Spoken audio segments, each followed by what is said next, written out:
Hi, everyone. Thanks so much for joining me for another Hormonology tip. I'm Gabrielle Lichterman, founder of Hormonology, creator of the Hormone Horoscope apps, and author of 28 Days What Your Cycle Reveals About Your Moods, Health, and Potential. Available on Amazon in ebook and obviously paperback. So, again, thank you for joining me for another Hormonology tip. This one is about decluttering. Now, every once in a while, decluttering becomes more popular, whether it's due to the simplicity movement or certain public figures who make decluttering more popular. For instance, a particular public figure who says, get rid of things that do not spark joy. And so people, get motivated to get rid of things that they no longer need or use. And whether that means recycling, upcycling, regifting, donating, or simply throwing away, we really want to clear our space. But here's the thing. Why haven't we cleared our space before? Why does it take, some kind of movement or person to inspire us? Well, because sometimes letting go of things that we've had for a long time is difficult because we have an emotional attachment to it. And you know what I mean. Items that we got from exes long ago that we haven't even seen that person in years or even want to see that person again, but we have these things that remind us of that person and that time in our life. Or clothes. Clothes is a big one for us. Clothes we may not have fit into for a long time or have been out of style for a while, or we bought on a whim, maybe during our week 2 when high and rising estrogen made us really stretch out of our comfort zone and buy something we normally wouldn't wear, and then we didn't wear it ever. So, we have closets full of clothes and shoes and things that we used to wear, no longer wear, or just never got around to wearing. And, same thing with sports.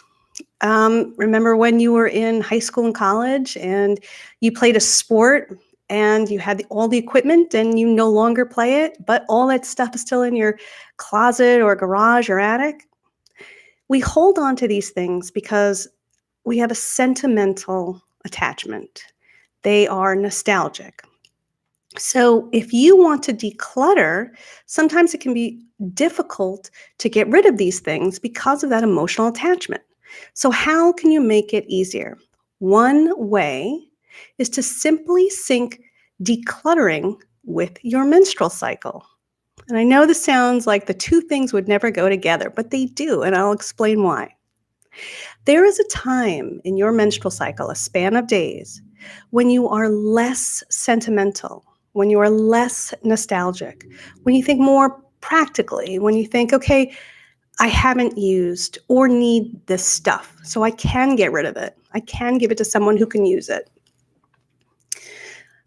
So that span of time is your week 2. And your week 2 is the week leading up to and including ovulation. And the reason you have less emotional attachment compared to other days in your cycle on these days, the days leading up to and including ovulation, is because of high and rising estrogen. Estrogen is really high and it's rising on the days leading up to and including ovulation, your week 2. And that boosts mood and energy. But it also makes you more practical. It makes you less sentimental. So when you're looking in a closet full of stuff, things you haven't seen or used or needed for years, when you're in your week 2, it's easier to say, you know what? I know someone who could use this, or I bet if I donate this, an organization can make money off of this and help others, and then it would find a new home, or you can upcycle it, or give it to your neighbor, or sell it. You could sell these things. There's many ways you can sell things online and through your neighborhood, such as through Facebook Marketplace. And you can make some money and, buy new stuff that you do care about. So I'd like to I'm going to keep this Hormonology tip short because it's really easy. I just want you to think about the next time you want to declutter and you're holding on to items that have a sentimental attachment. If these really are items that you don't need or use, plan to declutter during your week 2. that week leading up to and including ovulation. It'll be so much easier. If you try to do it during the second half of your cycle, your week 3 and week 4, which spans the day after ovulation through the day before your next period, it can be more difficult. And that's because elevated progesterone and lower levels of estrogen do make you more sentimental. They do make you more nostalgic. They make you happier with familiar items surrounding you, with these comforting things that you really don't need or use, but it's harder to part with during the second half of your cycle. So if you schedule the decluttering time for the week leading up to and including ovulation, it'll be easier than waiting till the second half of your cycle.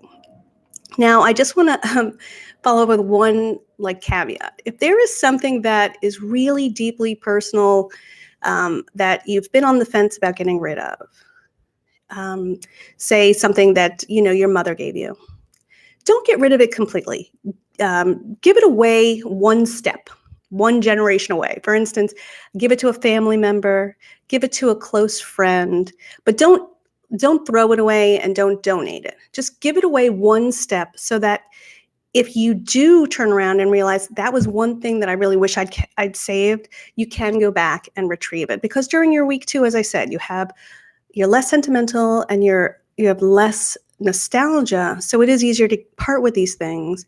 But I remember one instance personally when I got rid of a doll my mother gave me, and I did regret getting rid of it. I know it's in good hands. I donated it, and I know that the person who has it, is enjoying it. But that was one thing I wish I'd held on to. And in that instance, I should have given it to a friend or a family member. That way, if I did turn around, I would have, if I did change my mind, I could have retrieved it. So these are things in your week 2, get rid of, or, the clothes that you don't need that really, you shop for yourself, but you never wear, or, hockey sticks you haven't used in years. But if it's something deeply personal, just give it away one generation.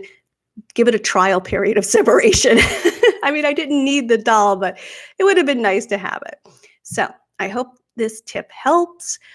Just to recap, week 2 is a great time to declutter because you just see things in a more practical way. If you have any questions, email me, Gabrielle@myhormonology.com. Visit my website, myhormonology.com, to learn more about all the ways that your hormones impact your moods, health, and behavior. You could download my app, the Hormone Horoscope app. I have a light version that's free, so you could try it out. And I have a pro version that gives you a lot more detail, and that's just one small one-time fee. And of course, I have my wonderful book, 28 Days, What Your Cycle Reveals About Your Moods, Health, and Potential, which I love. I love this book. I put a lot of heart and soul into this book, and I really love it. And hopefully you'll pick it up from Amazon. All right. Thanks so much. Until next time.